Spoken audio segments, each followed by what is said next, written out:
Отандық эстрада жұлдызы Қайрат Нұртас пен Әбдіжаппар Әлқожаның сахнада бірге билеген видеосы қызу талқыға түсті.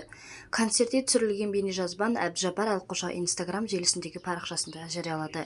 Өнер иесі видео астына «Старшагың болса осы, терін сүртіп, жүрегіңді тексертіп тұрасың» деген жазба қалдырды. Мұны көрген көпшілік қос әншінің әрекет ерсілікке балады.